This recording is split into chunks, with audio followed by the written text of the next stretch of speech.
عبداللہ بن نمیر نے بیان کیا، ان سے ہشام بن عروہ نے بیان کیا، ان سے ان کے والد نے، اور ان سے عائشہ رضی اللہ عنہا نے بیان کیا کہ غزوہ خندق کے موقع پر سعد رضی اللہ عنہ زخمی ہو گئے تھے۔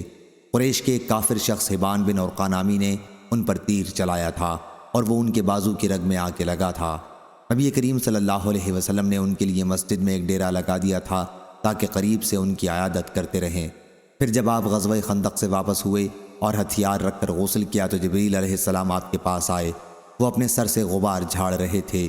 انہوں نے حضور صلی اللہ علیہ وسلم سے کہا، آپ نے ہتھیار رکھ دیے ہیں، خدا کی قسم ابھی میں نے ہتھیار نہیں اتارے ہیں، آپ کو ان پر فوج کشی کرنی چاہیے، آپ کو ان پر فوج کشی کرنی ہے۔ حضور صلی اللہ علیہ وسلم نے دریافت فرمایا کہ کن پر؟ تو انہوں نے بنو قریظہ کی طرف اشارہ کیا۔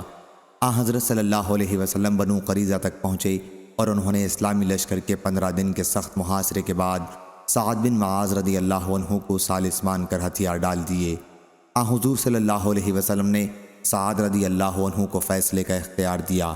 سعد رضی اللہ عنہ نے کہا کہ میں ان کے بارے میں فیصلہ کرتا ہوں کہ جتنے لوگ ان کے جنگ کرنے کے قابل ہیں وہ قتل کر دیے جائیں، ان کی عورتیں اور بچے قید کر لیے جائیں اور ان کا مال تقسیم کر لیا جائے۔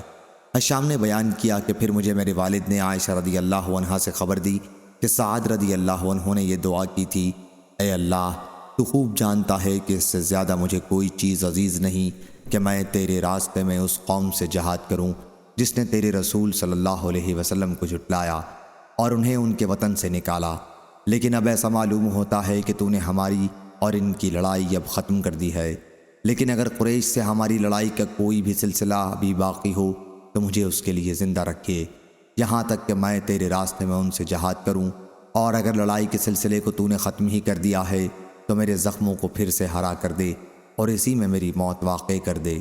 اس دعا کے بعد سینے پر ان کا زخم پھر سے تازہ ہو گیا۔ مسجد میں قبیلہ بنو غفار کے کچھ صحابہ کا بھی ایک ڈیرا تھا۔ خون ان کی طرف بہہ کر آیا تو وہ گھبرائے اور انہوں نے کہا، اے ڈیرے والو، تمہاری طرف سے یہ خون ہماری طرف کیوں بہہ کر آ رہا ہے؟ دیکھا تو سعد رضی اللہ عنہ کے زخم سے خون بہہ رہا تھا۔